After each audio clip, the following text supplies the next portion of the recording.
¿Qué tal? Muy buenas noches, estimados estudiantes. Me da muchísimo gusto saludarlos. Espero que hayan pasado un buen día hoy, que estén listos con todo el ánimo para seguir aprendiendo su clase, su curso de duelos y pérdidas, etapas y procesos en la vida de una persona cuando atraviesa un duelo. Voy a saludarles. Bienvenida, Roselia, gusto en saludarla, y Dolores, gusto en saludarlas. Fabiola, ¿cómo estás? Bienvenida. Maestra Celia, bienvenida también. Yasmín, ¿cómo estás? Saludos. Bienvenida, Mónica, ¿cómo estás? Querida cuñada, gusto verte. Mere Robles, bienvenida. ¿Cómo estás, cariño? Besito. Arquímedes, profe, ¿cómo estás? Gusto en Muy bien, verte. gracias. Adán, bienvenido. Diana Brito, bienvenida, Profe, maestra. ¿qué tal? Lilia, Buenas bienvenida, maestra. noches, licenciado. Julio, ¿cómo estás? Nancy Orozco, bienvenidos. Todos, todas bienvenidas. Muy bien. Estamos entrando a una clase desde la sesión de ayer, que es la más larga de todo el curso, que se trata de los duelos en la edad adulta. Y hemos estado analizando qué es un duelo, ¿verdad? Y cómo el mentales, el DSM-4, el DSM-5, establece cuando un duelo es normal como un proceso de dolor que se vive y se experimenta derivado de las pérdidas, así como también puede ser un problema que requiere de atención clínica, ¿verdad? O atención especializada. Ahora, estamos viendo dentro de los duelos en la adultez manifestaciones más comunes que se viven en el periodo del proceso del duelo. Y voy a poner aquí en la pantalla, para recordar, ustedes lo tienen en su manual, página 6.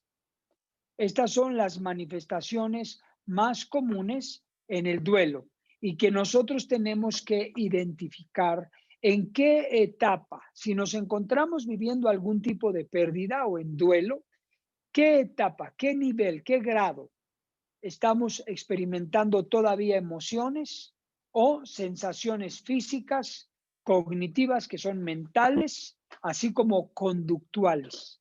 Hay que identificar. Y dentro de este mundo interior que se vive en el duelo, voy a salir de la pantalla, hay algunas que estamos viendo de manera muy particular para complementar y para profundizar en el mundo interior que se vive dentro del duelo, que son las manifestaciones más comunes. Y debo recordarles que las manifestaciones son normales y necesarias en los procesos de duelo y de dolor. Sin embargo, debe existir un límite, un tiempo, una etapa para que, una vez aceptado el proceso del duelo, la persona comience su recuperación y estas manifestaciones se vayan disipando, disminuyendo gradualmente y no causen mayor afectación. La pérdida siempre estará presente en la vida de un ser humano. Las cosas no serán exactamente iguales. Algunas habrán cambiado para siempre. El dolor existirá en el recuerdo. La ausencia siempre existirá.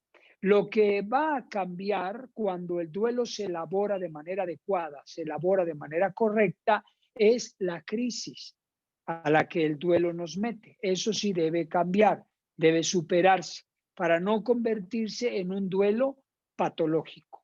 ¿Ok? Entonces, estamos identificando manifestaciones más comunes en el duelo. Es válido, pero debe estar supervisado. Y vamos a irlo aprendiendo poco a poco en el proceso de las clases. Vimos en las emociones, ya hablando de manera más puntual, el alivio que se llega a experimentar dependiendo, ¿verdad?, la situación de la pérdida, la condición de la pérdida de la persona o de la cosa o de la relación.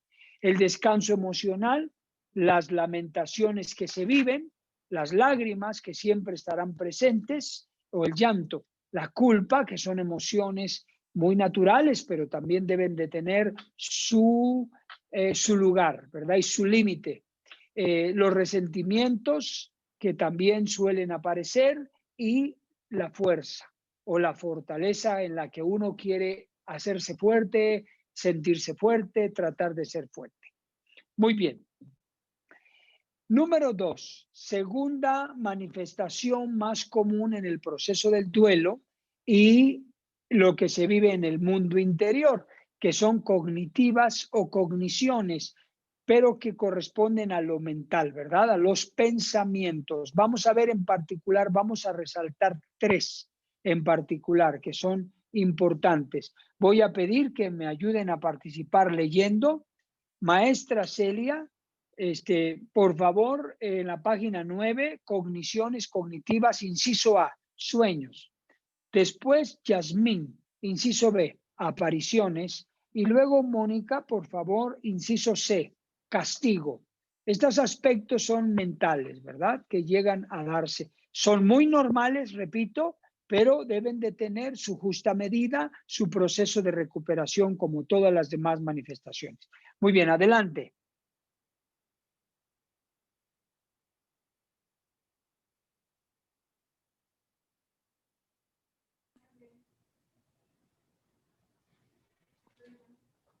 Cogniciones o cognitivas. Inciso A, sueños. Los sueños son una parte natural del dormir. Nos ayuda a memorizar lo aprendido.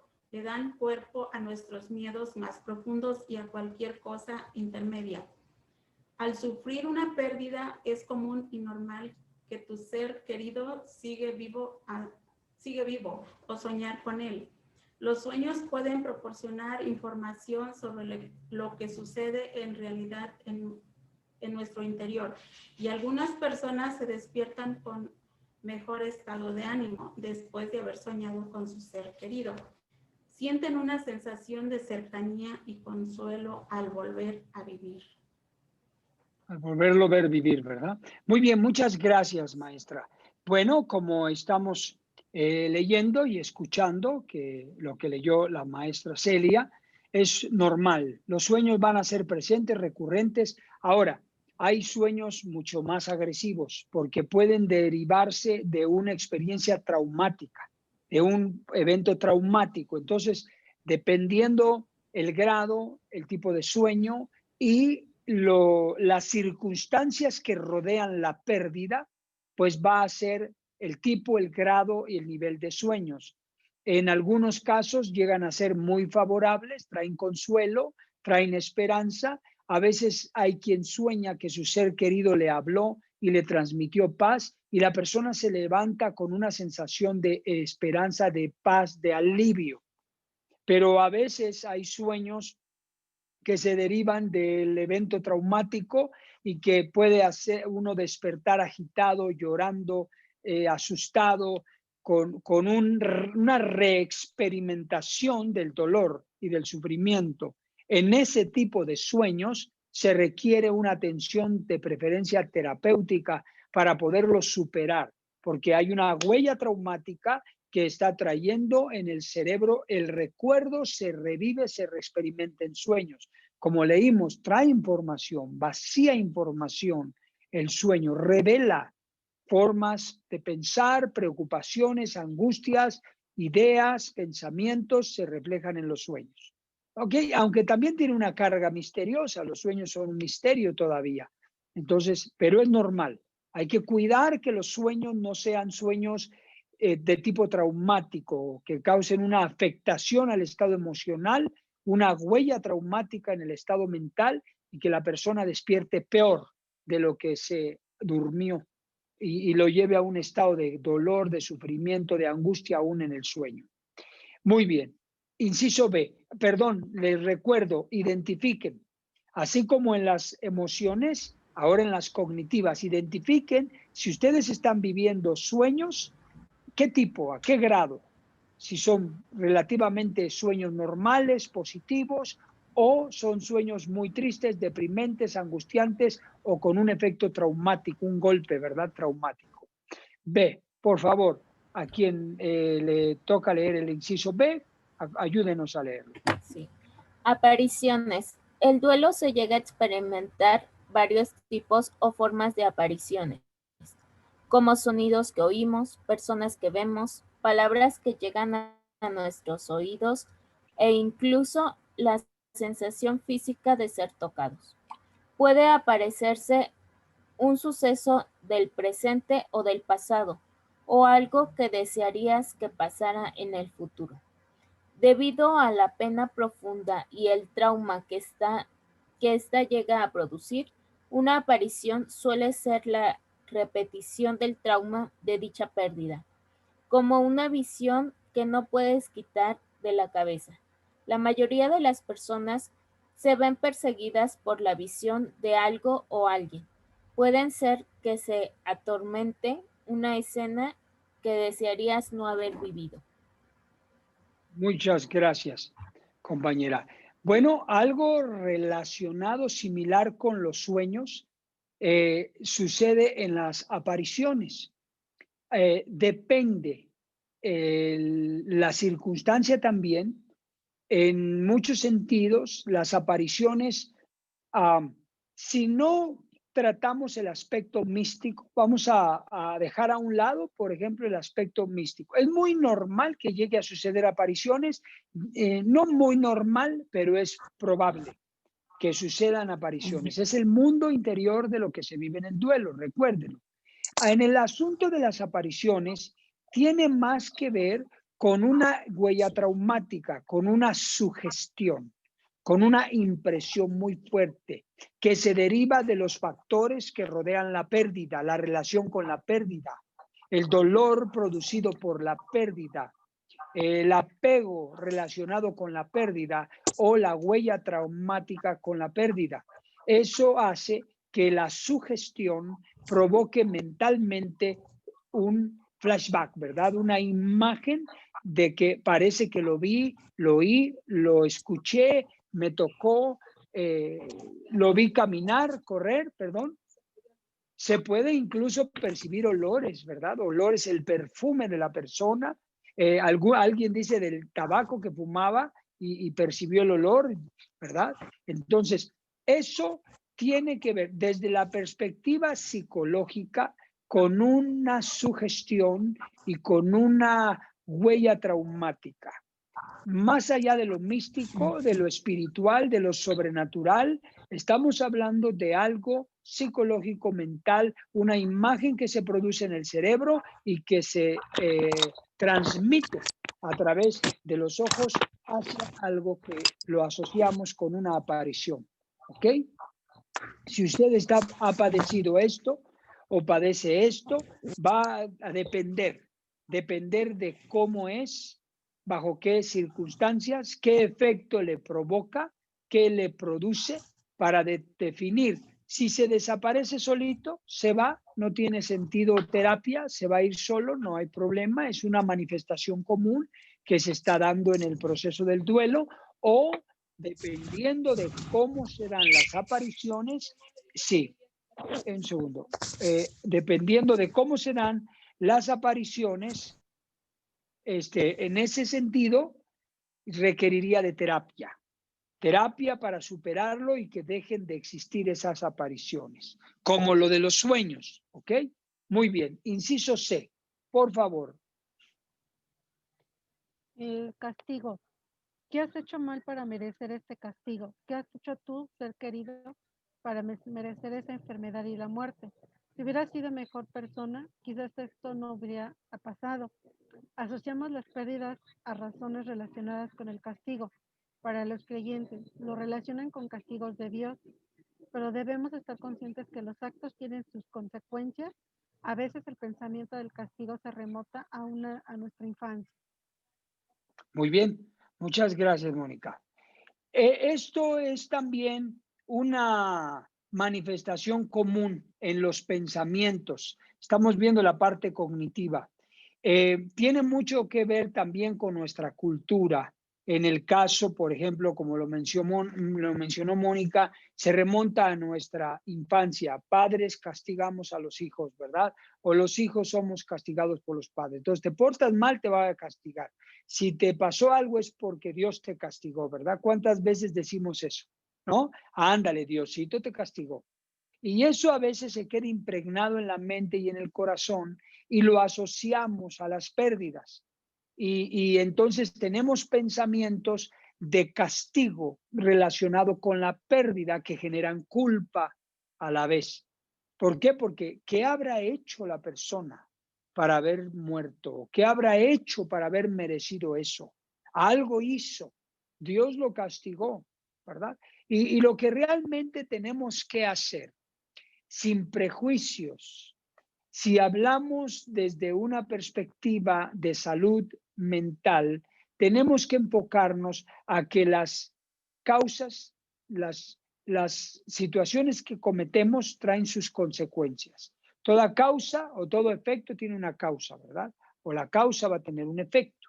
Entonces necesitamos ser pragmáticos en ese sentido y no necesariamente Dios está castigando, porque a veces cometemos el error de atribuirle a Dios hasta las cosas malas que suceden, y es que Dios así lo quiso, decimos eso, ¿verdad? O Dios así lo permitió, Dios así lo mandó, y entonces las personas se resienten con Dios y asocian lo que pasó con un castigo.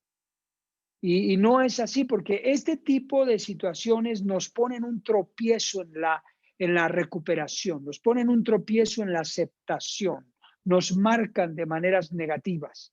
Entonces necesitamos saber que las personas morimos porque no somos eternos. Las circunstancias en las que morimos son las que tenemos que considerar. Si es un accidente, si es muerte por enfermedad, ¿qué es lo que pasó? ¿Por qué pasó? Pero no necesariamente tenemos que estar enfocándonos en una causa de un castigo. Entonces, algo que podemos tomar en cuenta respecto a esto. Muy bien, hasta aquí analizamos el mundo interior del duelo, que se relaciona con los tres aspectos que se complementan con lo que vive uno en la mente, que está en la página número 6, cogniciones cognitivas. Sueños, apariciones, castigo. Ahora vamos a la página número 10. Vamos a ver las conductas. Cuando nosotros tenemos experiencias emocionales, pensamientos, se dan las conductas, así como se desarrollan las sensaciones físicas, que son somáticas, derivadas de lo que es, cómo me siento y de lo que pienso. En este caso vamos a hablar de tres conductas que son muy importantes ponerle atención para complementar el mundo interior del duelo, las manifestaciones más comunes. ¿Ok? Voy a pedir ahora que lea Nere Robles, punto número 3, inciso A. Nere, los roles. Ahora sí que se parece a tu apellido, Robles, roles. Muy bien. Jenny, cariño, inciso B, aislamiento. Profesor Arqui, inciso C, secretos. ¿Ok? Y maestra Diana, el penúltimo párrafo que dice la doctora Elizabeth Kubler, junto con un inserto que hay ahí de un pensamiento. Por favor. Entonces, empezamos con roles. Inciso A. Roles. Cuando fallece un ser querido, quedan vacantes todos los roles que desempeñaba. De forma consciente o inconsciente, nosotros mismos adoptamos algunos de ellos.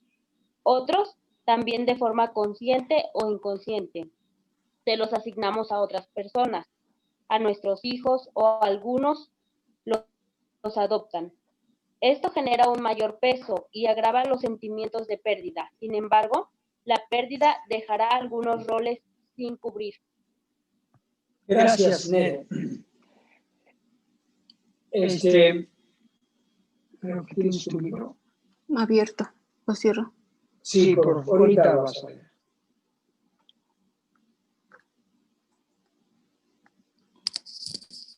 Ya. Miren, en el caso de los roles, yo lo desactivo. Ya. En el caso de los roles, esto es algo que se da de manera, como leyó su compañera Nere, voluntaria o involuntaria, consciente o inconscientemente. Igual, por favor, identifiquen si han experimentado la pérdida de un ser querido, de un ser amado, o de una cosa, un bien, un patrimonio, o de una relación. etcétera, que se separó la pareja, por ejemplo, ese tres tipos de pérdida acabo de mencionar. Los roles juegan un papel muy común en el mundo interior de un duelo. Es muy, muy común que esto suceda. Sin embargo, primero hay que estar conscientes para poder prevenir, corregir y al mismo tiempo tener paciencia y entender a los demás que juegan estos roles.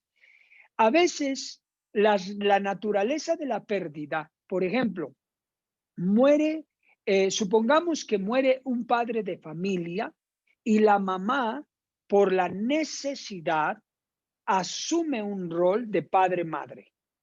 Eso es lógico y es muy normal. ¿Por qué? Porque perdió la cabeza de la familia. Entonces la mamá tiene que asumir un rol de papá y mamá en algunos aspectos. Tal vez tiene que trabajar para proveer o trabajar doble para proveer lo que ahora va a faltar porque no está el papá. Ahora también va a jugar el rol de la parte de la fuerza de educación. Cuando a veces no esté el papá, la mamá ahora va a tener que imprimir mayor control sobre los hijos, mayor fuerza. Entonces, juega un rol por necesidad. Eso tendrá que tener un tiempo, ¿verdad?, de adaptación hasta que no haya otra pareja en algunos de los casos. Pero a veces sucede lo siguiente, que uno de los hijos, pensemos que este papá que falleció y quedó la mamá, hay hijos hombres en casa y algunos son adolescentes o jóvenes, entonces puede ser que conscientemente la mamá cometa el error de decirle a su hijo, hijo, ahora tú eres el hombre de la casa. Ahora tú vas a tener que jugar el papel de tu papá con tus hermanitos y ayudarme. ¿Qué es lo que está haciendo la mamá? De manera consciente, imprime, impone, traslada, remite una responsabilidad inadecuada, inapropiada, fuera de lugar a su hijo mayor. Él, imagínense, lo pone en una situación a donde va a cambiar su papel, su personalidad, porque ya no va a poder ser el hermano de sus hermanos. Ahora va a tener que ser el que pegue a sus hermanos, el que corrija a sus hermanos, el que le grite a sus hermanos, y los hermanos van a sufrir una segunda pérdida, la pérdida de su hermano. Y van a cambiar la relación. ¿Por qué? Porque va a jugar un rol que no es el adecuado y no es el apropiado.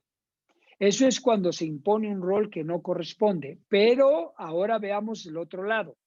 Tercer ejemplo. Cuando el hijo, no, la mamá no se lo impone, la mamá no se lo pide, pero el hijo de manera inconsciente entra en un estado de que ahora yo voy a tener que cuidar a mi mamá, cuidar a mis hermanos y empieza a adoptar el papel del papá sin que nadie se lo haya dado, nadie se lo haya impuesto. Entonces son roles.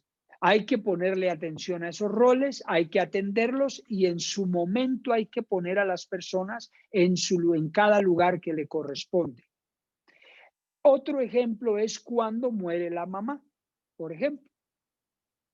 Hay hijas que el papá, si vive el papá y muere la mamá, ahora se ven en la necesidad de atender al papá. A veces ese rol es normal, es correcto, hasta cierta medida, hasta cierto nivel. ¿Por qué? Porque atienden al papá, les toca hacer cocina, les toca hacer comida, algunos quehaceres, porque ya no está la mamá. Está bien hasta cierto nivel. Pero a veces vemos que las hijas, igual los hijos, pero ahorita estoy hablando del ejemplo de las hijas, empiezan a adoptar conductas como la mamá, se visten como la mamá, hablan como la mamá, se comportan como la mamá y hasta cierto tiempo es normal, porque puede estar adoptando un rol. ¿Con qué objetivo? De mitigar, aminorar la pérdida, porque al tomar la personalidad de la mamá, como que la hacen sentir presente. Y al hacerla sentir presente, sienten menos la ausencia. ¿Eso es normal? ¿Es válido? Sí. Pero en determinado periodo de la vida de la persona que perdió, del doliente, Tiene que soltar eso porque si no va a perder su personalidad. Va a dejar de ser quien es para adoptar la personalidad de un ser humano que ya murió. Tiene que tenerse cuidado porque entonces hay una distorsión de la personalidad. Todo va a tener su tiempo y su lugar porque el duelo es un proceso, pero estamos aprendiendo y tenemos que observar y en el momento oportuno las cosas tienen que regresar a la normalidad, nueva normalidad, valga la expresión que estoy usando. ¿Ok? Muy bien. Entonces, nosotros necesitamos cuidar eso, pero estar conscientes de que puede suceder, puede pasar en estos casos de los roles, ¿verdad? Que se llegan a dar cuando existe una pérdida. Bien, vamos ahora al inciso B. Sí, permíteme, cariño. No, creo que tú lo tienes que abrir. Okay. Aislamiento. Ya. Dice así, inciso B, aislamiento. Aislarse después de una pérdida es algo normal, previsible y saludable. A veces, el deseo de la gente y la familia para sacarte de tu aislamiento puede tener más que ver con su propio miedo e incomodidad de que una preocupación real por ti. Se preocupan porque te has encerrado en ti mismo y pareces desconectado del mundo real. De hecho, este tipo de aislamiento puede provocar la alarma y si se prolonga a largo tiempo, y es posible que acabes necesitando ayuda. El aislamiento no siempre es soledad. Puedes estar con un numeroso grupo de amigos y familiares y sentirte tan solo como si estuvieras perdido en medio del desierto.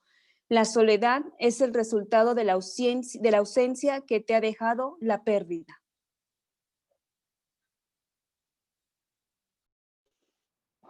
Wow. El aislamiento es también una conducta, una actitud que se presenta, que se da en los procesos de los duelos. Volvemos también, repito todo esto porque es necesario, es normal, como todo proceso de duelo, gradualmente. Hasta cierto mal el aislamiento. Lo que tenemos nosotros que cuidar es tener conductas de evitación. En alguna clase, en otra clase veremos cuáles son las conductas de evitación que son un aislamiento no sano, no saludable. Todos tenemos que tener nuestro espacio, nuestro tiempo. Hay que darnos el espacio y el tiempo para llorar la pérdida a solas, meditar a solas, reflexionar a solas, reconstruir, readaptarnos, reorganizar la vida a solas. No siempre tenemos que estar en el proceso del acompañamiento del duelo por meses, por semanas y por todos los días. Sí vamos a estar juntos, sí vamos a compartir juntos, pero el aislamiento es normal. A veces los familiares alrededor de una persona que sufrió la pérdida con mayor fuerza están sacándolo del aislamiento, ¿verdad? Pero más que sacarlo a él, lo hacen por ellos mismos porque les preocupa que uno esté solo. Pero en realidad a veces las personas queremos o quieren estar solas. Hay que dejarlas su espacio, darles su espacio. Y si es posible, preguntárselo. Yo quiero estar contigo, pero si tú necesitas estar solo o sola, está bien. Y nos dirá, sí, quiero estar solo. Perfecto, adelante. Y estar dándole su espacio. ¿Es normal el aislamiento? Sí. En niños, en jóvenes, en adolescentes, en adultos, es normal. Hay que darle su espacio. Pero el aislamiento también tiene un límite, porque si no se convierte en conductas de evitación y son negativas, porque generan un estado mental emocional contrario, ¿verdad? Negativo. Y la tercera conducta que se llega a vivir, a tener y a padecer en el proceso interior del duelo es debida a los secretos que llegan a existir o que llegan a aparecer en los procesos de las pérdidas. Vamos al tercero. Adelante, profe. Inciso C, secretos. Todos tenemos secretos, algunos grandes y otros bastante insignificantes, sin importar su tamaño. son nuestros y por cualquier razón hemos decidido no compartirlos con los demás. Tras la muerte de un ser querido, no es extraño descubrir un secreto o dos. La parte más dura es que el secreto representa algo que creemos que nos han ocultado adrede. ¿Continúo? Puede ser muy doloroso descubrir que un ser querido tenía problemas con el juego o que era infiel en su matrimonio. Los secretos pueden dejar tras de sí algo más que un poco de información. Cuando se descubre un secreto, se produce un trauma tremendo. En ocasiones, debes tomarte un tiempo para superar ese trauma de forma independiente al duelo. En muchos aspectos, existen dos formas de pena a las que enfrentarse: la pérdida de la persona amada y tu relación ante el secreto. Y tu reacción ante el secreto. Esta reacción suele ser un componente del duelo. La tristeza, ira, resentimiento, traición o misterio que deja su estela deben sentirse de forma independiente. Gracias, profe. Muy bien. Ok. Hasta ahí. Muchas gracias. Bueno, esto es algo que debemos saber. En el proceso de las pérdidas, sobre todo en casos de seres humanos, lógicamente, que llegan a morir, a veces llegan a destaparse secretos. Y como lo leímos, algunos son insignificantes, relativamente normales, hasta cierto punto comunes. Bueno, los dolientes tenemos que saber eso, y al entenderlo y al saberlo, y que todo ser humano puede tener sus propios secretos de que pertenecen a su privacidad, a su intimidad, a su vida, pues uno puede superarlos, hacerlos a un lado, entendiendo eso y seguir adelante. Pero obviamente hay otro nivel y grado de secretos. Pudiese ser que haya una deuda, ¿verdad? Que el papá o la mamá o un hijo tenía una deuda que afectaría el patrimonio, o tenía problemas de drogas y no se sabía, etcétera. Pero uno de los secretos más dolorosos que llega a darse y muchas veces más comunes que se presentan son las dobles familias. Hay quien fallece y nadie sabía que tenía otra familia, y en esa otra familia sale un hijo y de repente aparece el hijo en el velorio de su padre, y la familia, la primer familia, se impacta por este secreto que comienza a salir a la luz.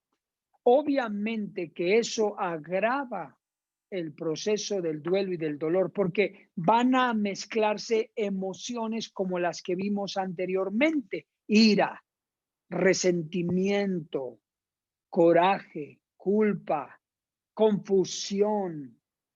¿Cuándo? ¿Cómo? Que no me di cuenta y por qué, etcétera. Entonces, ese requerirá de un tratamiento adicional al proceso del duelo. Se tendrá que trabajar, se tendrá que manejar y poderlo trabajar paralelamente al duelo.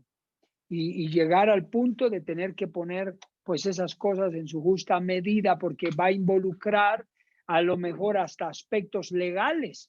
Si es que hay bienes materiales, imagínense, si hay bienes materiales en juego, pues va a tener que verse lo de la herencia, ¿verdad? Si hay bienes materiales, el otro hijo, si está registrado, pues va a tener derechos legales. Y eso va a conllevar a un conflicto patrimonial, un conflicto legal, y pues mete a la familia en una crisis, ¿verdad?, existencial, que se agrega al proceso del duelo y que se agrega al proceso del dolor. ¿Ok? Muy bien, hay que estar conscientes de eso. Bien, vamos a concluir entonces las manifestaciones más comunes que se dan en los procesos del duelo, en el mundo interior del duelo, con lo que dice la doctora Elizabeth Kubler-Ross, una de las más grandes y principales tanatólogas del mundo entero. Elizabeth Kubler-Ross. Por favor, adelante. Gracias, mamá.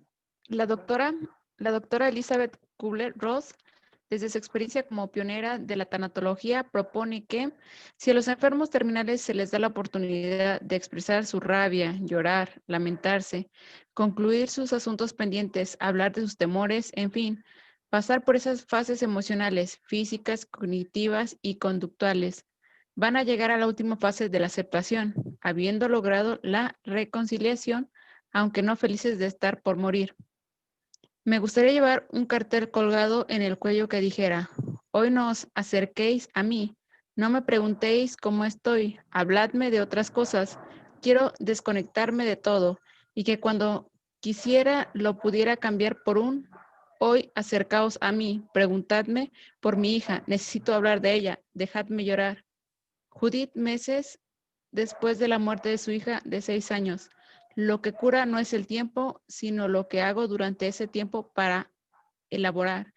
Psicólogo Ricardo Domínguez. Gracias. Así que hay que tener presente, hay que tener en cuenta, como cita la doctora Elizabeth Kubler, que hay que permitir que las personas vivan el mundo interior de su duelo, esas manifestaciones. En el caso de las personas terminales hay que darles libertad, acompañamiento, complementarles para que puedan elaborar su duelo. Recuerde que la persona que va a morir y pierde la salud también está en duelo. No solo yo que voy a perder a mi familiar, sino la persona misma entra en duelo porque pierde su salud y va a perder su vida. Entonces, esa persona también está en duelo y tenemos que atenderle. A veces atendemos a nuestros familiares como enfermos. No sé si me estoy explicando. Está enfermo mi familiar y va a morir. Sí, está enfermo y va a morir, pero también está en duelo. Y tenemos que ayudarle en su proceso de duelo. ¿Qué hacemos? Pues vaya a la página 2. ¿Recuerda las viñetas? Vaya rápido a la página 2 conmigo. Página 2. ¿Qué hacemos? Como dice Elizabeth Kubler-Ross, pues dejarlo, expresar su rabia, llorar, lamentarse, concluir asuntos pendientes, hablar de sus temores, pasar por las fases. Pero ¿qué hacemos? Recuerde, no solamente está enfermo, está en duelo. ¿Y qué hacer? Atenderlo psicológicamente si lo requiere. Atender sus relaciones significativas. Atender su dolor físico. Atenderlo el sufrimiento espiritual. Atender las últimas voluntades y atender los aspectos legales. Eso es cuidados paliativos, intervención tanatológica para el enfermo terminal y no solamente tratarlo como enfermo. ¿Ok? Muy bien. Vamos a hacer una pequeña evaluación de manera rápida. Vamos a la página número 12, por favor. Página número 12. Les voy a presentar este gráfico aquí en la pantalla para que todos lo leamos y ustedes en su manual hagan la evaluación. ¿Ok? Miren, observen lo que les presento aquí. Ustedes tienen una tabla que nos habla de las emociones naturales, ¿ok? Naturales que se presentan de forma normal, ¿ok? Estamos hablando una función adaptativa. Cuando hablamos de función adaptativa, hablamos de que estas emociones son funcionales para adaptarme a la pérdida. Y eso me ayuda a vivir un proceso de duelo normal, ¿ok? Bien, se presenta el miedo como primer emoción natural. El miedo, cuando es función adaptativa, cuando se vive de manera correcta para adaptarme al duelo y vivir lo normal, fíjese bien, evalúese. Si usted ha padecido un duelo, una pérdida, evalúese si ha vivido el duelo de esta manera, entonces eso es positivo. Subraye, señale, califíquese. Pedir ayuda a los demás, ¿lo ha hecho? Para consolarse, para fortalecerse o ayuda para un asunto legal en general. ¿Tiene miedo? ¿Ha pedido ayuda? o no ha pedido ayuda y se ha aislado. Si es aislado es negativo, si ha pedido ayuda es positivo. En un segundo, Belinda, con mucho gusto. Prepararse para vivir en el futuro donde el otro no está.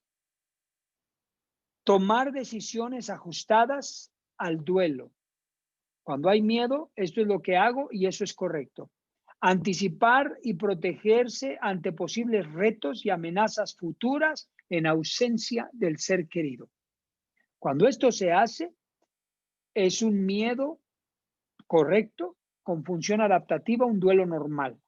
También a esto le va a servir a usted para guiar a otras personas. Si alguien está en duelo, en proceso de dolor, usted analice su miedo. Si tiene miedo, guíele qué hacer.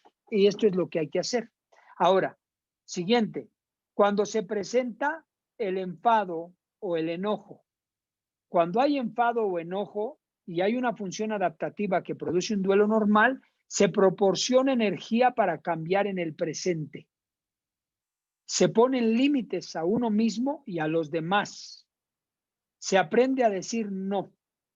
Se escoge lo esencial. Se toman decisiones. Es uno asertivo, es decir, claro. Expresa de manera respetuosa y clara lo que quiere y cómo se siente. Se autoafirma. Se protege el espacio vital en un momento de vulnerabilidad. Cuando hay enfado o enojo. Este es lo que se hace de función adaptativa en un duelo normal. Evalúese y al mismo tiempo le sirve como guía. Tercero, dolor o aflicción. Estamos hablando de emociones, se da cuenta también. ¿Qué se hace cuando hay dolor y aflicción? Pedir ayuda otra vez. Inspirar compasión a los demás. O sea, no somos fuertes siempre y no somos invulnerables siempre. Se necesita inspirar compasión. Elaborar los aspectos relacionales de la separación. Resolver asuntos inconclusos. Buscar significados. Aceptar la muerte y la ausencia. Procurar el aislamiento necesario, lo que hablamos hace rato, para la introspección, para la meditación, la reflexión, el análisis personal.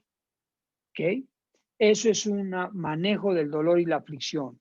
Y cuarto, cuando hay amor y alegría, aún en medio del proceso del duelo.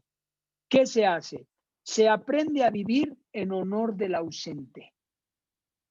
Se extraen lecciones de la experiencia de pérdida. Hay un aprendizaje. Se reinvierte en el amor de los demás con los que me quedé. No lo perdí todo. Y se establecen relaciones más plenas con los demás. Es decir, a pesar de la pérdida, existe esto en la vida de los dolientes. Cuando esto lo vivimos, estamos experimentando un duelo normal, un duelo sano, exactamente, y un proceso de aceptación. Salgo de la pantalla. ¿Ok?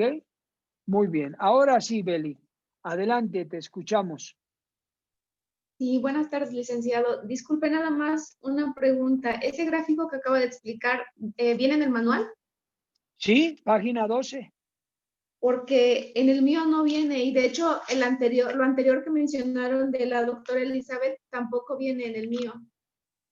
¿No lo Es lo imprimiste único. bien? Página 11 y página 12. Sí, porque, bueno, todo estaba bien hasta ahorita lo que acaban de mencionar, eso sí, ya no viene. Solo eso. A ver, ¿ella es la única? ¿O alguien está igual? A ver, Nancy, ¿tú lo tienes? Nancy Orozco. Sí, yo lo tengo. Tengo las páginas del archivo que mandó normal. 11 y 12. Sí, ahí están. Probablemente no imprimió la página 11 y 12. Ok, Que Diana, cheque ¿tú lo su tienes? numeración. Sí. Yo sí lo tengo sin problema. Sí, el mío sí trae página 11 y 12, pero esa parte que mencionaron no sé por qué no viene. Ah, ya. No lo imprimieron. Entonces, no te lo imprimieron bien. Sí, no. Debería porque yo mandé un PDF congelado. Ajá. Y el PDF está congelado, no lo puedes alterar y viene repaginado. Ok, bueno, hagamos una cosa, Beli. Solo te Que le falta dieron la... otro formato, licenciado. Le dio el manual antes. Sí, pero le di el mismo manual que a todos. Porque sí trae página Oh, 11 y 12, pero esa parte no la trae. Pero ya tomé captura, igual. Gracias. Creo que ya sé cuál fue ya sé cuál fue el problema contigo. Lo hablaremos fuera del grupo, ¿ok? Muchas gracias. Sí, muy bien, muy bien. Está bien. Entonces, te lo reenviamos.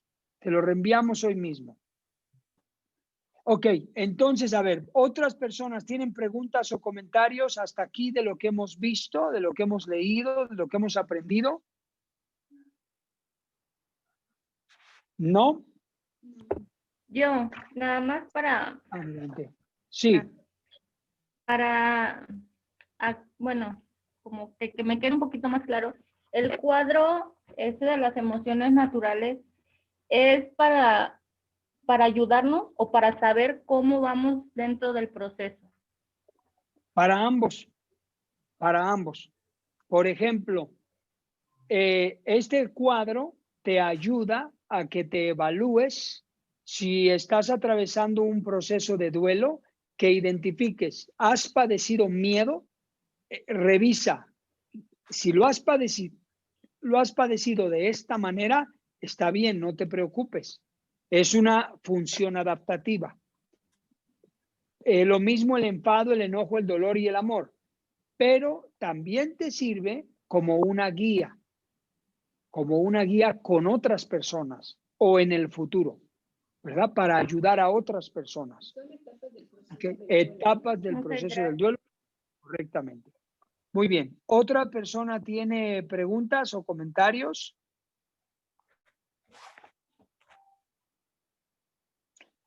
Sí, licenciado, yo tengo una pregunta. Adelante, profe, adelante.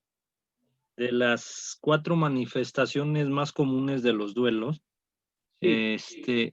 ¿vamos a ver en lo sucesivo las sensaciones físicas o ya se da por hecho en base a lo que explicó en el apartado A? Correcto. No vamos a ver las manifestaciones físicas más adelante porque les decía en la clase de ayer que las manifestaciones físicas pues simplemente son de manera orgánica, biológica, que se dan debido a la experiencia emocional y debido a los procesos cognitivos que tenemos en el duelo.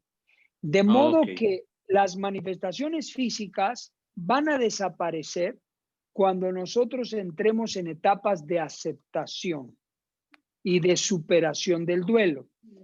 A menos de que el duelo se vuelva patológico, entonces estas manifestaciones físicas somáticas permanecen y al contrario, llegan a convertirse en orgánicas. Ya se convierten en patologías físicas, orgánicas, biológicas, ya no somáticas.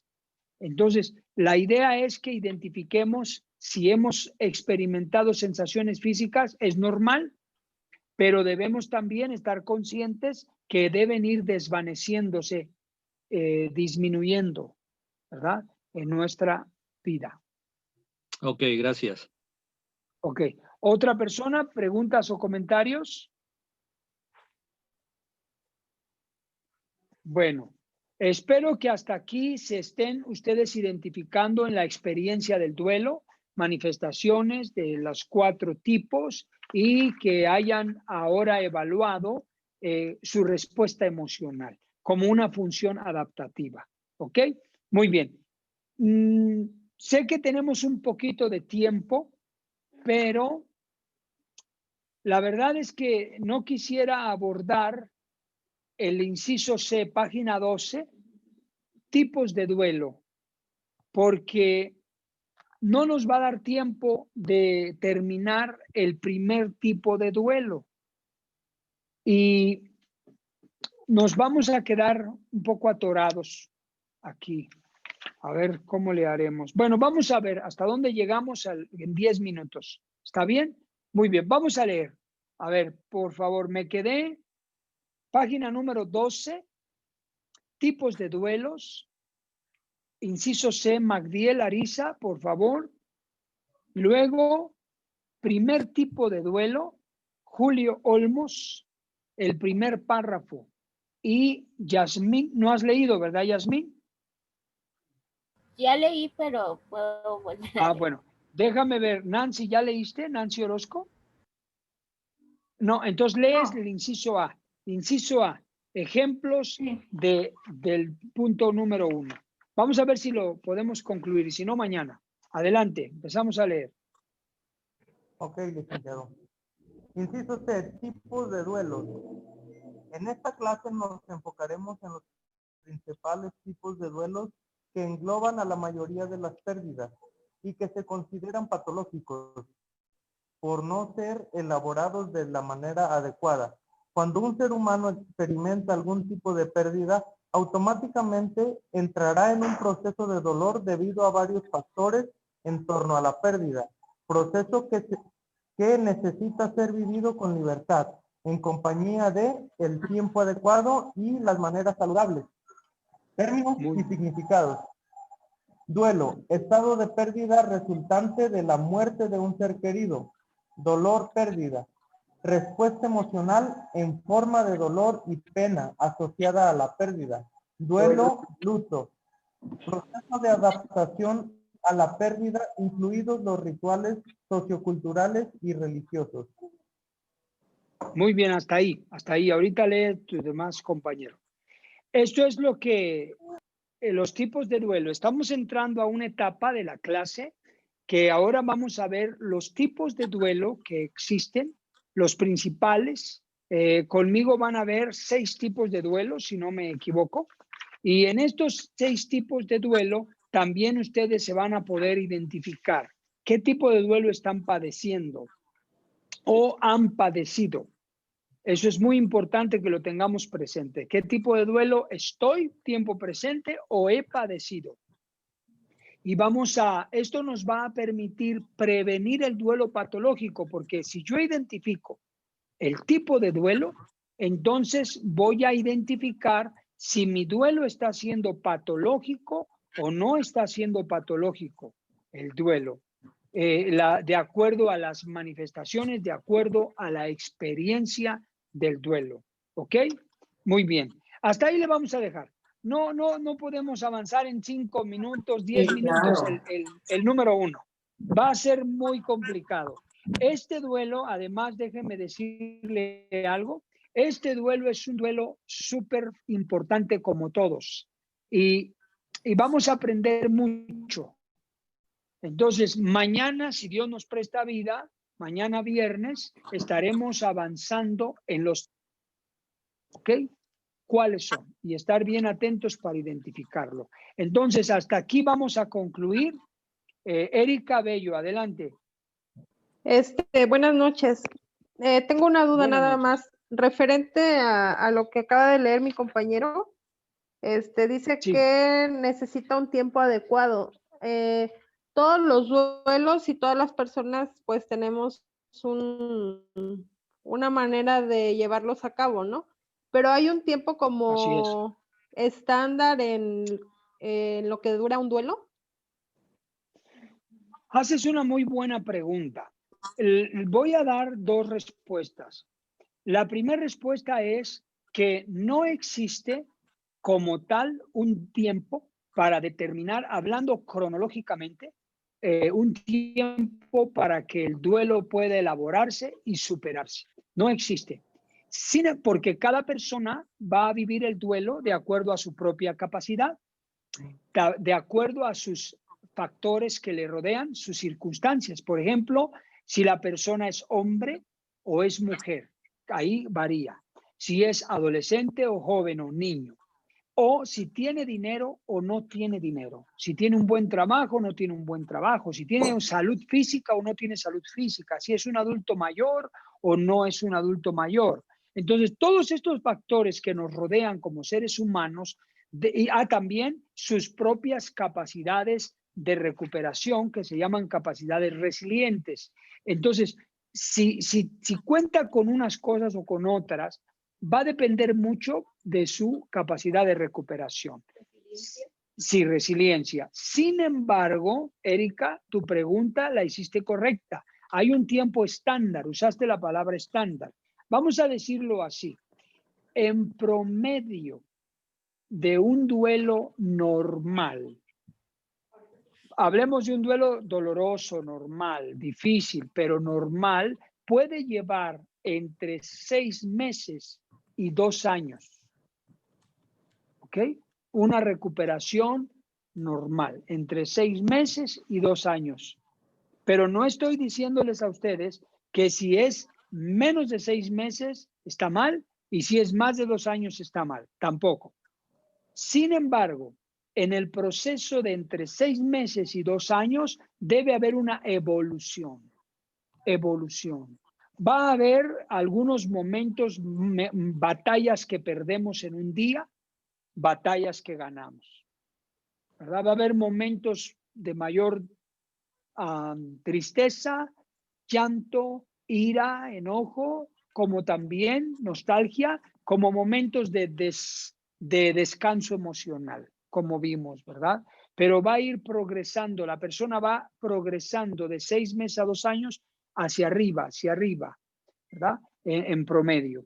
Si se rebasa ese tiempo, habría que ver cuál es la relación que se tiene con la persona. Vamos a ver eso también en este curso.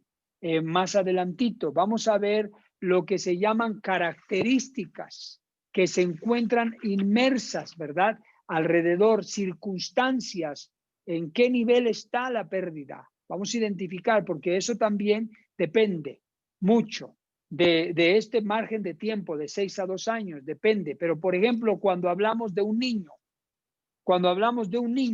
se cree que un niño, el duelo, la pérdida de uno de los padres, de su papá, de su mamá, le puede durar toda la vida. No estoy hablando en un estado de depresión, pero estoy hablando en un estado de asociación. Por ejemplo, un niño que murió su papá y su mamá, a veces es un hombre ya casado y todavía asocia ciertas condiciones presentes. Por ejemplo, dice, yo sería otra persona si mi mamá no hubiera muerto. Y ya tiene 30 años. Yo tendría otra carrera si mi papá no hubiera muerto. Yo no hubiera vivido esto si mi mamá no hubiera muerto. Entonces, tenemos a un adulto que en retrospectiva mira la pérdida como algo que lo sigue afectando en el presente. Y en este tipo de casos, en los niños, por eso también se cree que su duelo en cuanto a la consecuencia de la pérdida que le genera, le dura toda la vida. Relacionado con eso, porque el individuo en la niñez asocia su presente como consecuencia de su pasado. ¿Ok? Entonces son pequeños detalles. Sin embargo, no significa que la persona adulta no sea exitosa también y no pueda recuperarse y ser feliz, pero puede existir una mancuerna ahí con el pasado. ¿Ok? ¿Está bien la respuesta para ti? Sí, gracias. Muy bien. Gracias también. ¿Alguna otra pregunta o comentario? Yo, licenciado. Adelante, Maribel. Tuve un problema con la señal al principio de la transmisión. ¿De alguna forma puedo recuperar la transmisión? ¿Puedo volver a verla? Sí, cómo no. Yo te envío mañana, te envío la clase para que recuperes el tiempo que no tomaste. Ok. ¿Ok? ¿Mañana por la mañana? Sí, te lo trataré de enviar lo más temprano posible. Ok, gracias. Bueno, pues muchas gracias a todos por su participación, su atención. Que descansen, que tengan un buen día mañana. Dios mediante, nos vemos a las 7 para continuar con los tipos de duelo. Un abrazo, bendiciones a todos. Gracias, doctora. Gracias. Gracias. Dios me los bendiga. Hasta mañana. Hasta mañana.